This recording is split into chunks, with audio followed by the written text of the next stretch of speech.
नमस्कार। 90 डिग्री पर इस वक्त मेरे साथ वरिष्ठ पत्रकार संजय भाटिया हैं और आज हम चर्चा करेंगे।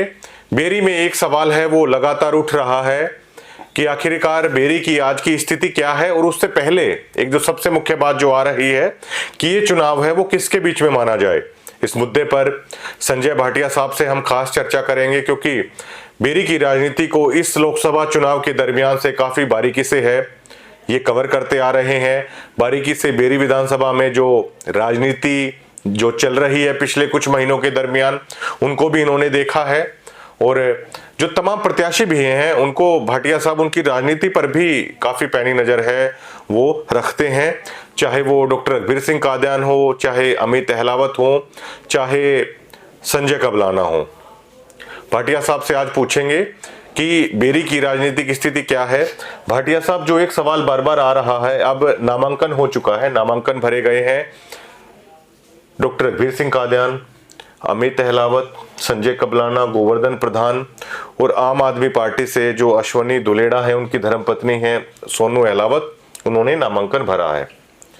तो नामांकन के बाद अगर सीधा अगर आप बताना चाहें तो बेरी का चुनाव है, किन दो प्रत्याशियों के बीच में आप मुकाबला देख पा रहे हैं और क्यों उनके बीच में मुकाबला है, और बाकी पिछड़ रहे हैं तो वो किस आधार पर पिछड़ रहे हैं?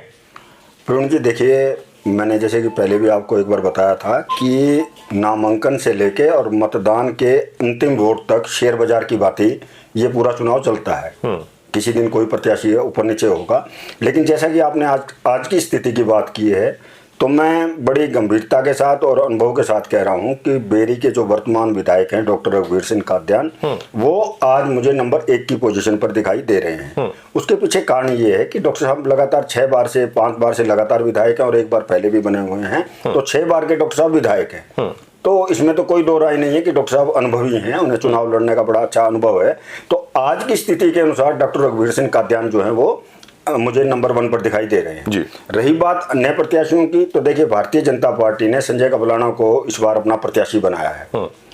अब संजय कबलाना जैसा एक अनुभवी, जो मैं जानता हूं संजय कबलाना जी को, 2 बार उन्होंने चुनाव लड़ा है और वो भी विधानसभा का चुनाव लड़ा है, तो उनको अनुभव तो है। लेकिन मुझे हैरानी इस बात की है कि उन्होंने बेरी से कैसे गद्दी भारतीय जनता पार्टी के प्रत्याशी के रूप में चुनाव लड़ने के लिए, क्या पता क्या कारण रहे हैं। लेकिन आज की जो मैं स्थिति देखूं तो एक युवा चेहरा मेरे सामने आ रहा है जिसका नाम हम सभी जानते हैं, बेरी हल्के से हैं, डिगल गांव के रहने वाले अमित अहलावत। अमित अहलावत के बारे में मैं क्यों कह रहा हूं, क्योंकि वो बीजेपी के एक सशक्त नेता थे। पिछले 5 साल से बड़ा उन्होंने काम किया था बेरी के धरातल पर। उन्होंने भारतीय जनता पार्टी को ऊंचाई पर ले जाने का बड़ा काम किया था, लेकिन ऐन वक्त पर किस कारण से उनकी टिकट कटी ये तो नहीं पता। लेकिन अमित अहलावत ने एक अपनी व्यक्तिगत पहचान भी बेरी इलाके के अंदर बनाई थी, और अब जिस प्रकार से अहलावत खाप है या अन्य लोग हैं जो उनके समर्थक हैं, जिस प्रकार से उनकी टिकट कटी तो आहत तो व्यक्ति हरू हुआ, अमित अहलावत भी आहत हुए।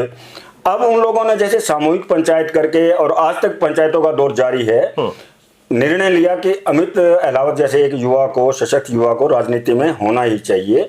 तो उन्होंने निर्दलीय प्रत्याशी के रूप में फॉर्म भरा है अपना, और मैं बेरी के अंदर उस टाइम मौजूद था। वास्तव में मैंने अपने इस जीवन के अंदर इतना बड़ा काफिला, हजारों गाड़ियों का काफिला पहली बार मैंने देखा, और शायद मेरी तरह बेरी हल्के के जो बेरी शहर है वहां के लोगों ने भी पहली बार ऐसा काफिला देखा होगा।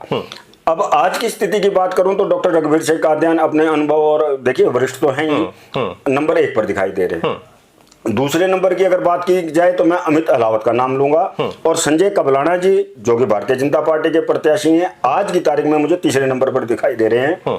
उनके साथ एक विवाद और जुड़ा कि वो बाहर के हैं।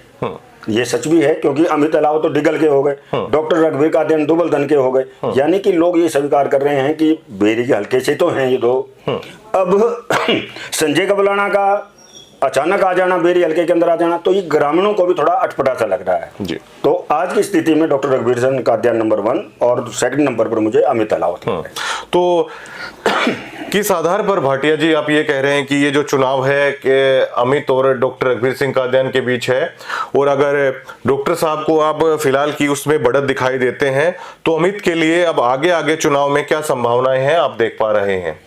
देखिए, अमित एक युवा है जोश से बिल्कुल भरा हुआ मुझे दिखाई दे रहा है और युवा शक्ति जिस प्रकार से उसके साथ जुड़ती जा रही है। अब हमने जब नामांकन अवसर पर भी देखा कि अधिकांश मतलब कि 70% से भी अधिक जो थे मुझे युवा दिखाई दिए, जो वोटर थे, जो बेरी विधानसभा के वोटर थे वो अमित के साथ दिखाई दिए। और अब युवाओं का समय है, हर राजनीतिक पार्टी जानती है, चाहे कांग्रेस है चाहे भारतीय जनता पार्टी है, कि आज का समय जो है युवा का समय है। और जब युवा एक तरफ किसी भी उम्मीदवार के साथ जुड़ जाता है तो आगे देखिए, अभी तो स्टार्टिंग है। मैं फिर कह रहा हूं कि धीरे धीरे जैसे जैसे चुनाव की तिथि नजदीक आएगी तो अमित अलावत आगे भी हो सकते हैं, नंबर 1 पर भी आ सकते हैं, संजय कबलाना भी अपनी स्थिति बदल सकते हैं। लेकिन आज का जो हम बात कर रहे हैं तो अमित अलावत का मुझे लग रहा है कि जिस प्रकार से नामांकन के अवसर पर इतनी हजारों की संख्या में भीड़ दिखाई दी, तो जैसे जैसे समय बीतेगा तो और युवा शक्ति उनके साथ जुड़ेगी और जब युवा जुड़ेंगे तो उस आदमी की सफलता को कोई रोक नहीं सकता है। भाटिया जी, अक्सर 5-10 साल की राजनीति के दरमियान हम ये सुनते आ रहे हैं कि युवाओं का बड़ा महत्व अब राजनीति में हो चला है। आप अपने आधार पर बताइए कि कितना चुनाव को बदल सकते हैं युवा, और ये नामांकन में भी देखने को मिला कि युवा काफी संख्या में बेरी हल्के के अमित के साथ हैं और उसकी सबसे बड़ी स्ट्रेंथ अमित की यही है कि वो स्थानीय है, खुद भी बड़े गांव से आते हैं, उनकी खाप भी हल्के में एक प्रभाव है वो रखती है, युवा शक्ति उनके साथ है। तो कितना राजनीति को बदल सकती है युवा शक्ति? आपने तो काफी समय से इस राजनीति को देखा है। प्रवीण जी, पिछले 10 सालों में राजनीति में बड़ा परिवर्तन आया है। ठीक है जी। अब जो युवा है, एजुकेटेड है, पढ़ा लिखा युवा है, वो समझ रहा है कि उसे किसके साथ जाना है। और युवाओं को लेकर ये राजनीतिक दल भी बड़े गंभीर हैं। ऐसा नहीं है कि निर्दलीय प्रत्याशी के रूप में अमित लड़ रहा है तो हम ये बात कर रहे हैं। राजनीतिक दल भी इस बात को महसूस करते हैं कि भारत जो है युवा देश है, यानी कि युवाओं की संख्या बहुत अधिक है। और युवा जो माइंड है वो पुराने व्यक्तियों से, हम पुराने व्यक्तियों का विरोध नहीं कर रहा मैं, लेकिन हटकर है, कुछ लीक से हटकर काम करना चाहते हैं। अब जिस प्रकार से हम बार बार हम अमित की बात कर रहे हैं, अमित अलावत की बात कर रहे हैं, मैं उस व्यक्ति के, उस लड़के का नाम इसलिए बार बार ले रहा हूं कि पिछले 5 साल में मैंने बड़ी गंभीरता से देखा है कि पार्टी के लिए उसने अपना जी जान लगाया। हमने बड़े बड़े कार्यक्रम भी अटेंड किए उसके, छारा के अंदर था या बेरी के अंदर, डीगल के अंदर। यानी कि अमित अलावत को एक जुनून सा, युवाओं को यही बात तो आकर्षित लगती है ना, जो बात कहना। अच्छा, उसे ये भी नहीं कह सकते कि धन के लालच में वो राजनीति के अंदर आ रहे हैं। अमित अलावत के अंदर देखो सबसे बड़ी बात, अच्छा फिर पार्षद के रूप में स्वीकार्य हैं। पार्षद को ऐसे तो ना बना जाता है बातों से पार्षद बन गया है। अच्छा, पार्षद बनने के बाद उन्होंने काम करवाए गांव के अंदर। अब ग्रामीण जो हैं वो उस बातों को कैसे भूलेंगे? हम डॉक्टर साहब की बात करते हैं, डॉक्टर साहब विधायक हैं, तो डॉक्टर साहब के काम को लोग कहते हैं डॉक्टर साहब चलो कुछ करवाया ये नहीं करवाया अलग बात है। लेकिन अमित जो पार्षद रहते हैं उसने वो काम करवाए हैं, तो जिन गाँवों के अंदर वो चुनकर आए हैं उन लोगों को तो आभास है कि अमित कैसा व्यक्ति है। और जो भारतीय जनता पार्टी के सच बात तो ये है, जो भारतीय जनता पार्टी के वहाँ के कार्यकर्ता हैं या वहाँ के नेता हैं, अंदर अंदर भीतर देखिए वो तो एक उसमें बंधे हुए हैं हस्तिनापुर के सिंहासन से। हाँ, एक बड़ा सवाल ये भी खड़ा हो रहा है कि जो भारतीय जनता पार्टी का जो कैडर है वो कहा जा रहा है कि वो अमित की तरफ है, वो काफी सारा है अमित की तरफ है, वो जाता हुआ है, वो दिखाई दे रहा है। भाटिया जी, क्या ऑब्जर्व कर रहे हैं आप, इसमें कितनी सच्चाई मान रहे हैं? मैं भाई अभी आपको बता रहा था कि देखिए, हम किसी व्यक्ति को नेता, देखिए हमारा मन आम भारतीय का क्या है कि जल्दी से स्वीकार नहीं करते हैं। आम भारतीय की एक धारणा होती है कि किसी भी नए व्यक्ति को हम स्वीकार नहीं करते हैं। अमित अलावत पिछले 5 साल से जनता के बीच में रहकर जनता की सेवा करता आ रहा है, सबसे बड़ा नंबर 1 फैक्टर है। भारतीय जनता पार्टी कभी भी भारतीय बेरी के अंदर एक मजबूत पार्टी नहीं रही है। अब तक जितने भी उम्मीदवारों ने चुनाव लड़ा है वो सिर्फ इसलिए चुनाव लड़ा है कि पार्टी का आदेश था, उन्होंने लड़ना था। धरातल पर उन्होंने ना तो लोगों से संपर्क किया, ना पार्टी को उठाने के लिए कोई कार्य किया। अब राजनीति के अंदर जो एक युवा 25-30 साल का युवा आ रहा है तो, और वो पार्टी के अलावा अपना व्यक्तिगत प्रभाव गांव के अंदर जमा रहा है, तो कोई ना कोई बात तो होगी ना, जो युवा उसके साथ जुड़े हैं कोई ना कोई ऐसी उसके अंदर खासियत लोगों ने देखी होगी कि उसको पार्षद बनाया गया। और फिर उसके बाद अब जिस प्रकार से 5 साल से लोग उसके अगुवाई कर, उसके नेतृत्व को स्वीकार करने लगे हैं। और सबसे बड़ी बात, पंचायतों के अंदर एक ही स्वर दिखाई दे रहा है कि अमित अलावत जैसे युवा को राजनीति में आना चाहिए। तो ये सारा जो माहौल बनता जा रहा है, अमित अलावत आने वाले समय का भी मैं एक बड़ा लीडर मैं मान रहा हूं बेरी हल्के से। अच्छा, एक चीज और हम भूल गए कि इनेलो बसपा से जो भापड़ौदा के सरपंच है प्रमोद राठी है, उन्होंने भी नामांकन किया है।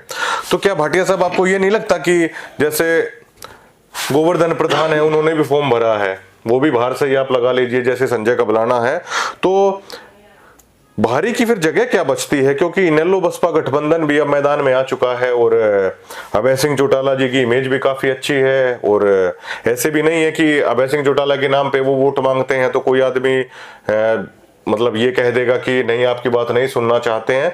तो ऐसे में फिर तो भारियों के लिए जगह बनाना बेहद मुश्किल आगे आगे चुनाव में और ज्यादा हो जाएगा, क्योंकि प्रमोद राठी के आने के बाद तो बसपा का भी काफी सारा वोट बैंक है हल्के में।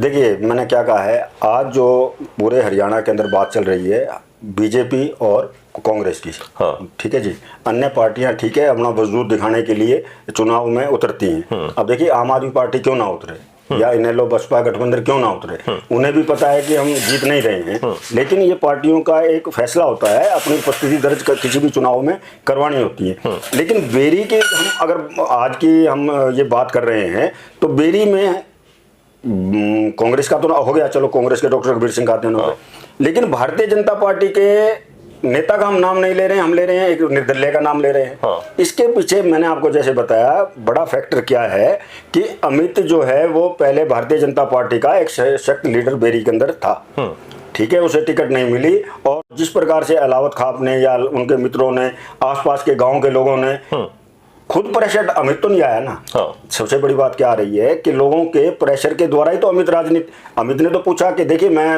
लड़ूं या ना लड़ूं, हाँ। तो लोगों ने कहा ना कि आप लड़िए हम आपके साथ हैं।